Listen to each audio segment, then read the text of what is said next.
Kisah Drupadi menurut Mahabharata.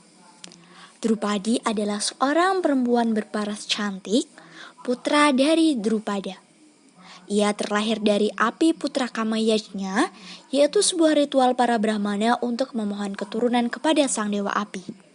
Namun, kelahiran itu tak sesuai dengan harapan Drupada karena yang Drupada inginkan adalah anak laki-laki. Atas kekecewaan ini, ia menyumpahi Drupadi akan tumbuh bersama dendam para raja. Namun tetap saja putri kerajaan Pancala inilah lambang kecantikan dan kesetiaan perempuan. Karena paras cantik yang ia miliki, banyak para pangeran dan raja muda dari berbagai negara yang melamarnya. Akhirnya, Drupada menggelar sayembara memanah menggunakan gandewa atau busur pusaka. Sayembara ini dimenangkan oleh Arjuna, yaitu sosok yang diinginkan Drupadi. Namun terjadi kericuhan, yaitu Patih Gandamana akhirnya tampil di depan halayak kerajaan Pancala. Sebagai bentuk pengabdian ini, ia menyerahkan diri. Barang siapa yang mampu mengalahkan kesaktiannya, maka ia akan mendapatkan Drupadi. Tak disangka, Bima sebagai utusan Yudhistira maju menantangnya. Sayembara dimenangkan oleh Bima. Sebagai bentuk kemenangannya, Arjuna dan Bima kembali ke Indraprastha, yaitu sebuah istana para Pandawa dengan membawa Drupadi.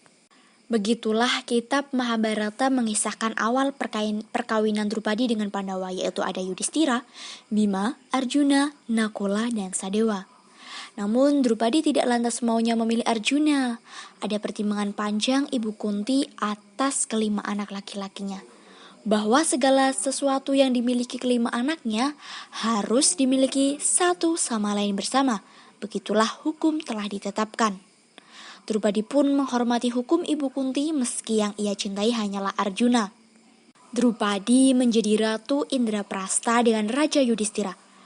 Kesohoran kerajaan tersebut membuat iri para Kurawa. Disinilah Kurawa mengajak Pandawa untuk bermain dadu.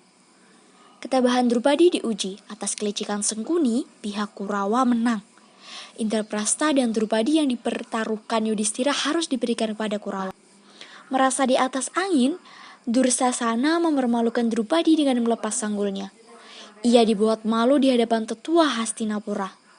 Drupadi bersumpah tidak akan menyanggul rambutnya sebelum ia keramas dengan darah Dursasana. Sebagai bentuk kekalahan, Drupadi dan kelima Pandawa harus diasingkan ke hutan selama 12 tahun. Dan setahun harus hidup dengan cara menyamar. Pertumpahan darah antara Pandawa dan Kurawa harus terjadi, sebab Kurawa membelot untuk mengembalikan Indraprastha. Kurawa kalah, Drupadi akhirnya bersanggul kembali setelah berkeramas menggunakan darah Dursasana yang dibunuh Bima.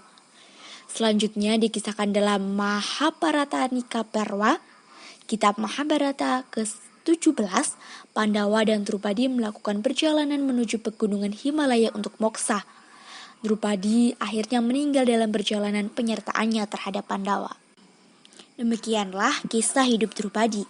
Walaupun bukan tokoh inti dan populer seperti Pandawa dan para punakawan, tapi Drupadi mendapat cukup ruang yang bisa dibilang cukup besar dalam merombak alur asli epos Mahabharata. Keberadaannya menjadi media eksplorasi bagi Wali Songo, khususnya Sunan Kalijaga guna menyampaikan nilai spiritual yang membahas seluk-beluk ilmu-ilmu keislaman. Figur ini juga mengungkapkan konsep moral yang bersifat etis teologis. Pada saat yang sama, proses besar implementasi paradigma dakwah kultural sangat baik terjadi di sana.